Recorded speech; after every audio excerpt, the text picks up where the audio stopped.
Trabajo y a todos los oyentes. Señor Maltés, el acuerdo lo lograron ustedes esta madrugada a las 3. ¿Quiere decir, ya ustedes dan por levantado el paro de los trabajadores estatales? El paro de los trabajadores estatales continúa hoy, toda vez que el punto salarial era uno de los puntos en discusión muy fuertes que tenemos con el gobierno. Por eso el paro continúa, toda vez que la negociación no ha terminado. Pero, señor Maltés, le soy sincero, había informado que con base en este aumento de salario que ustedes pactaron esta madrugada, se levantaba el paro. ¿Eso no es cierto? No, el paro continúa. ¿Y por qué, si el paro era para buscar un aumento que ustedes ya aceptaron, 6.75%, por qué sigue el paro? Nunca hemos dicho que el aumento de salarios definía el levantamiento del paro, no. El pliego que presentamos tiene puntos muy importantes que afectan al conjunto de los 1.250.000 empleados estatales, y toda vez que no hemos terminado la negociación del pliego, la negociación continúa hoy y mañana, el paro continúa. ¿Usted le dijo a la ministra de Trabajo que firmó con ustedes esta madrugada que firmaban el acuerdo, pero que el paro sigue? Por supuesto que el gobierno está notificado. Sí. ¿Y qué les dijo la ministra? Entonces, ¿para qué firmaron un documento, señor Maltés? El decreto 160, que contempla la negociación colectiva, plantea que pueden haber acuerdos parciales y acuerdos finales. En este caso tenemos un acuerdo parcial de un pliego de peticiones, y toda vez que no ha finalizado la negociación, el paro continúa. Señor Maltés, ¿cuáles son las otras peticiones? La verdad es que cuando se firma el documento esta madrugada, el país pensaba que se levantaba este cese de actividades de cerca de 1 millón de empleados del Estado. ¿Cuáles son los otros puntos del pliego?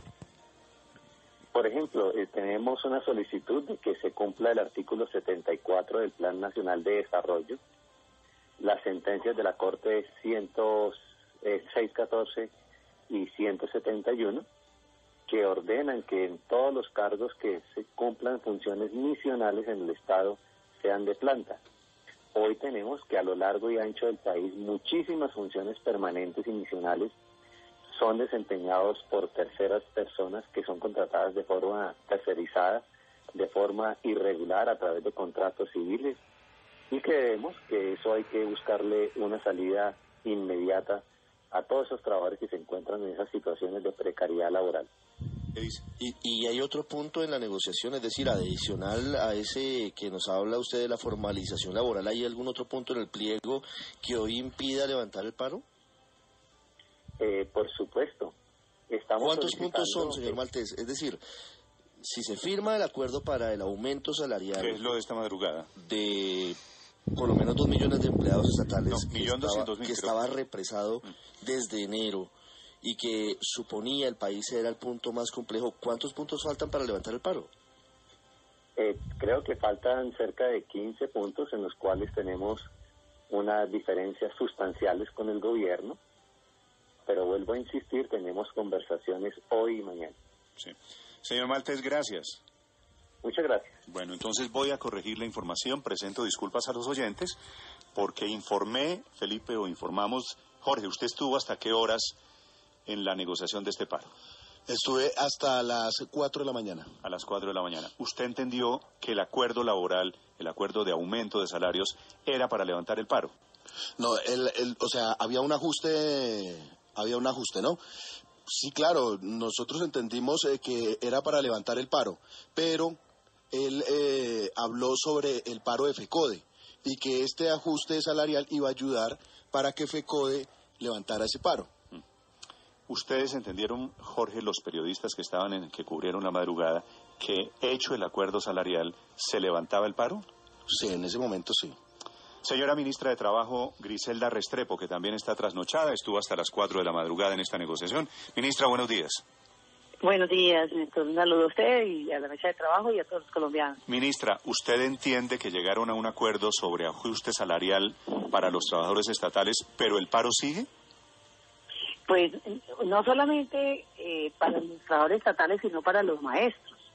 Este ajuste salarial que pactamos a la madrugada de hoy incluye a los maestros de Colombia, quienes van a recibir entonces este aumento salarial que se pactó en la mesa nuestra, pero además los 2 puntos que habían pactado con el gobierno y que formarán parte incrementando este salario.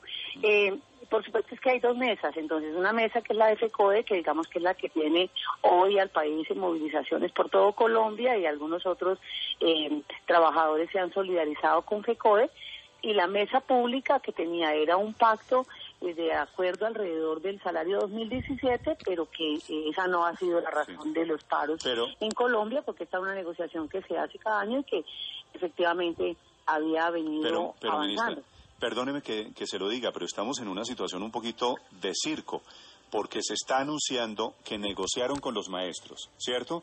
Que negociaron con los trabajadores estatales, pero los 2 gremios, FECODE y los sindicatos de trabajadores estatales, siguen en paro.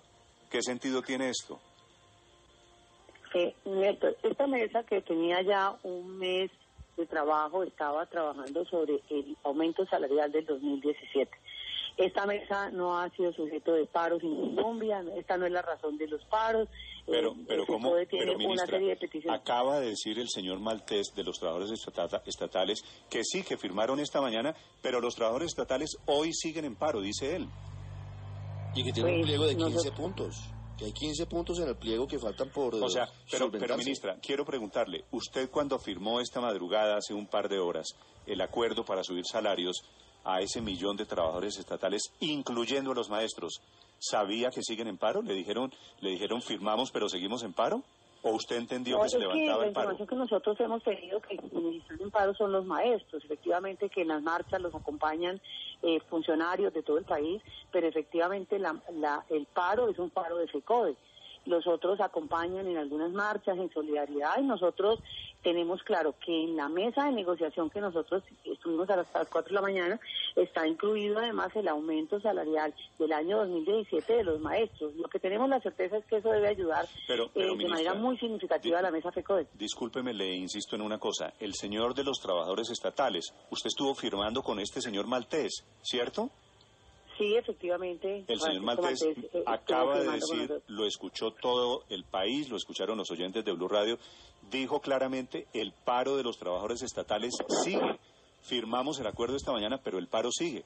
¿Usted entiende esto? Porque yo no lo entiendo. No, yo no lo entiendo, y no lo entiendo porque efectivamente existía una enorme preocupación de los trabajadores públicos colombianos, 1.200.000 trabajadores, porque no se había pactado el salario 2017 y estábamos en junio. Uno entendía que había una incomodidad. Además, usted sabe la historia en esto porque hemos hablado en este programa anteriormente.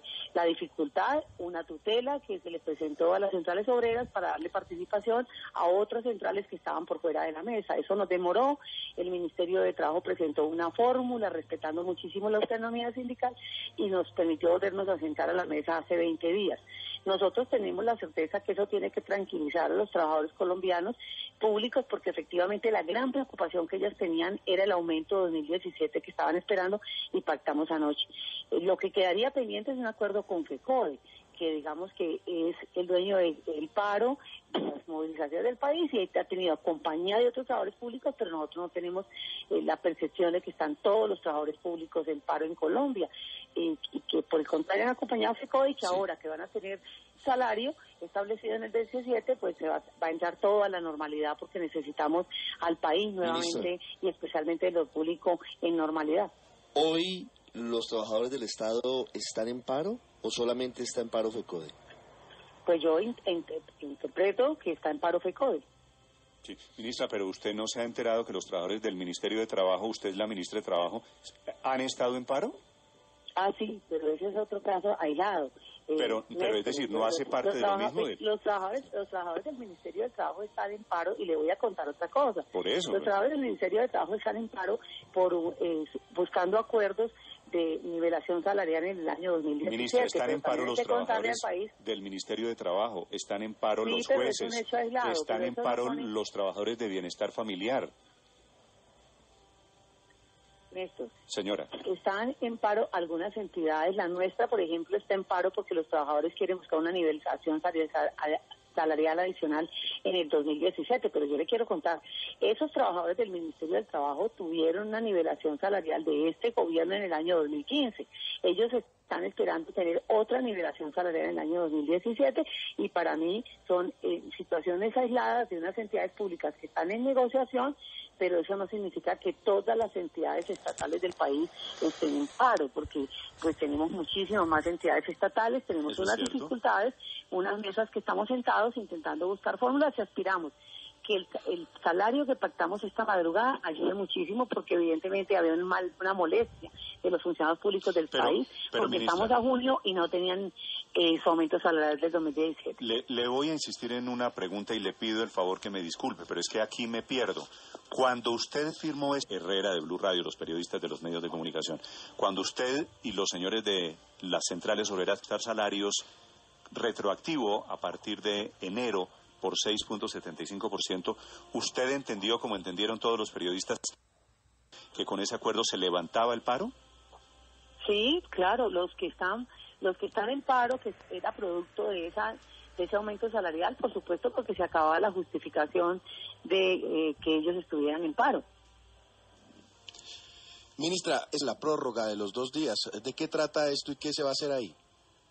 Bueno, el pliego tenía 2 componentes. Un componente salarial, que fue el que arreglamos en la madrugada de hoy. Definimos con las centrales obreras, llegamos a acuerdo y esto está definido y sobre ese el gobierno nacional va a sacar los decretos para poder iniciar el pago del aumento salarial de año 2017. Y hay otros temas que estaban en mesas alternas que tienen que ver con estructura de cada una de las que ver con trabajo decente, que tiene que ver con la revisión de algunas agendas que en el compromiso de revisar los acuerdos de cada año que establecen el Ministerio de Trabajo y la Función Pública. O sea, quedan otros temas que han avanzado de manera significativa, pero que no pudimos terminar anoche. Esos temas van a ser sujetos a diálogo por parte nuestra a partir de las 2 de la tarde de hoy en las mesas para tratar de finiquitar toda la mesa, pero le dimos respuesta a tal vez el tema que más distanciaba al gobierno y a las centrales obreras, que era el tema del salario, y esa es una muy buena noticia para 1.200.000 trabajadores. Bueno, entonces hubo acuerdos sobre salarios, pero sigue el paro, sigue la movilización de los trabajadores estatales, es la conclusión. Señora ministra Griselda Restrepo, gracias por acompañarnos en Blue Radio. Muchas gracias, Néstor. Saludos. Gracias, señora, muy amable. 6:52. Un poquito enredado, ¿no? No, sigue el paro, Felipe. La ministra entendió lo mismo que nosotros entendimos esta madrugada, que se había acabado el paro y los trabajadores siguen, Aurelio. El paro sigue FECODE en paro, siguen los trabajadores oficiales en paro, porque estos siguen los jueces en paro, que han dicho ayer que si no le solucionan en 15 días entran en paro indefinido. Es decir, bueno, seguimos en paro. No hay enredo. No hay ningún enredo, porque es que los trabajadores estatales tienen el derecho de presentar un pliego de peticiones a los gobiernos. Y uno de los puntos es el punto salarial. Anoche se llegó a un acuerdo, pero siguen otros puntos de negociación. Sí.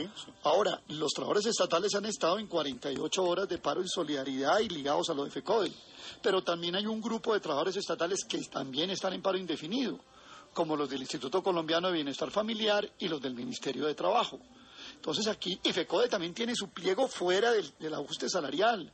Es que es importante reiterar que lo que se está discutiendo con FECODE es la plata del gobierno para la educación, que hoy se rige por un sistema, habiéndose acabado el acto legislativo hasta el año 2016, hoy se rige por un sistema que es el promedio de los últimos 4 años del crecimiento de los ingresos corrientes de la nación. Ese sistema es insuficiente para financiar la canasta educativa, Aurelio, y más cuando se trata de jornada única. Y eso es lo que se está discutiendo. Entre paréntesis, no se está discutiendo nada. Los señores de FECODE no llegaron anoche a la cita de la Procuraduría, como usted escuchó. Los señores de FECODE le están tomando el pelo a 8 millones de niños en Colombia y le están tomando el pelo al gobierno. Pero ¿cómo que tomando? Pero ¿cómo que tomando el pelo? Si están negociando desde febrero y el gobierno no les ha parado bolas. ¿Quién es el que le está tomando el pelo a quién? Lo que es que los señores de FECODE empezaron fue ayer a negociar. Llegaron a este paro porque desde febrero han estado planteando lo mismo que han planteado. El gobierno no les ha puesto cuidado, no ha atendido el asunto de fondo y de la plata para la educación pública, y entonces ahora los de FECODE son los que toman el pelo porque no fueron una noche a una mediación. No. Aurelio, le confieso... Esto no es una foto, es una película. Yo creo que aquí está pasando algo mucho más grave. Hay 8 millones de niños, Aurelio, que no tienen clase. Claro. Si usted me, está pasando algo muy grave. Si usted me apura a mí, yo creo que los señores de FECODE tienen razón en sus exigencias. Todo eso es cierto. Pero ¿por qué no vuelven a clase? Eso de anoche, eso que hicieron anoche, me parece que habla exactamente de la actitud de los señores de FECODE. La cita a las 9, ponen a esperar al procurador, ponen a esperar a la ministra 2 horas. Y no llegaron. Mire, no llegaron. Néstor, ha habido una discusión en la mesa sobre el papel de mediador de la Procuraduría. Hasta donde yo entiendo, hubo una discusión sobre cuál era el mediador, si era el procurador o la Iglesia Católica. En un momento dado se habló. Una cosa de fondo. Se recurrió, creo que a un sí, pero hay algo más de fondo de verdad, Néstor. Señor. Es que aquí la discusión es lo de la plata para la educación pública en Colombia. Mire, le voy a dar este dato que puede ser un poco ilustrativo de lo que se está discutiendo. En Colombia hay 1.800.000 estudiantes en educación privada. Y de esos, ya 1.500.000 son de estratos 1, 2 y 3 en colegios de educación privada de muy dudosa calidad, porque el sistema público no le está respondiendo a quienes realmente deberían disfrutar de la gratuidad. Entonces aquí hay problemas muy de fondo, más allá del salario Aurelio, de los maestros. Sí, si se va a implementar los una señores jornada única, no quisieron negociar anoche con la Procuraduría, los señores vienen negociando desde febrero. Dijeron que en el puente, pero ellos ¿cómo van a negociar en el puente? Pues vienen negociando desde febrero. ¿Y por qué no fueron una noche al procurador a las 9 de la noche, entonces ahora al cadalso? No, vienen negociando desde febrero. ¿Por qué no se le dice al gobierno que por qué desde febrero no arregló? ¿Por qué tiene que llevar al paro a los Porque hay 8 millones de niños, Aurelio, y hay que ser serios con 8 millones de familias que están esperando que sus niños regresen a clase. O sea, ya basta de la tomadura de pelo, me da pena con usted, con los señores de FECODE. Alguien tiene que pensar en los niños. Néstor, en vez de estar pensando en el sindicato y en la pequeña mezquindad. A ver, Álvaro. Yo creo que estamos empezando una segunda etapa de los paros, porque se levantaron los regionales y están quedando los de los empleados públicos, y son paros muy distintos. Lo característico ha sido que ha habido solidaridad y paciencia de los ciudadanos con los paros, porque pues había razones justas. En el caso de Buenaventura, ¿quién niega que el agua la falta de agua merece parar? Pero esa solidaridad empieza a reducirse, porque una cosa es la falta de agua en Buenaventura y otra el salario de los empleados oficiales, que en general son salarios superiores a los de los trabajadores privados. La verdad es que la gran mayoría de trabajadores privados siempre percibe a los públicos como unos privilegiados, que tienen unas condiciones salariales, prestacionales, de todo tipo muy beneficiosas, y que en muchos casos están bendecidos por el padrinazgo político. Entonces, yo creo que empieza una etapa de desgaste de los paros, porque el país ha visto que el Estado está haciendo esfuerzos para acomodar las peticiones, pero hay límites. Una cosa es tratar de solucionar los problemas estructurales y otra los superficiales. Los superficiales se pueden solucionar con paros, pero los estructurales, los de fondo, los que llevan décadas, los que implican una decisión general grande, no. Y lo otro es que el Estado pues tiene que atender la protesta social, pero llega un punto donde se rompe las reglas de la democracia, donde se termina entregando la plata es al que más para, al que más puja, y no dentro del Congreso, a través de los canales de la democracia, dándole un tratamiento justo a todos, no solamente el que más presiona. Eso fue lo que dijo el presidente Santos ayer, diciendo que aquí ya el gobierno está resteado. 6:58, los invito a que participen sobre este tema, sobre los argumentos, sobre quién tiene la razón, sobre cómo hay que negociar, sobre esta oleada de paros que siguen. Juan, 6:58. La situación de padres y madres de familia de todos estos niños es muy, muy angustiosa por estos días. Muchos tienen que ir a trabajar, no tienen con quién dejar los niños. A algunos les toca llevarse a los niños al trabajo, a otros les toca dejarlos con una oración y pedirle al Dios Santísimo que no les pase nada a los niños. Allá hay una situación muy dramática para los padres, y luego se va a traducir también en que van a tener que extender el calendario escolar para compensar las horas de clase, eso sin duda está causando grandes tropiezos. Pero yo creo que aquí hay de parte y parte. Aquí también es culpa del gobierno y también es culpa del Ministerio de Hacienda, que es muy solícito para atender peticiones de congresistas y muy lento para atender peticiones de sectores sociales, que es muy pródigo a la hora de compensarles a unos sectores y muy amarrado a la hora de revisar otros requerimientos. A mí me parece que este proceso de negociación de paros debía tener por delante siempre a la gente de Hacienda con una realidad sobre las cifras. Es que si usted ve lo que ha sucedido en estos procesos de negociación, es mentira tras mentira del gobierno que dice no tenemos y luego dicen bueno, no, sí tenemos hasta acá y vuelven a decir no, hasta aquí llegamos y resulta que sí podían extenderse más. Entonces yo creo que aquí ha habido también indolencia del Ministerio de Hacienda y falta de sensibilidad del Ministerio de Hacienda con ese tema. Ojalá FECODE también llegue a tiempo a las citas, pero es de lado y lado. Y los Paganinis, los papás y los niños. Eso sí estamos de acuerdo. 7 de la mañana en segundos. Vamos a la iglesia de San Francisco, que está en el centro de Bogotá, esta mañana tomada por un grupo de 40 maestros. Y en segundos, el consejero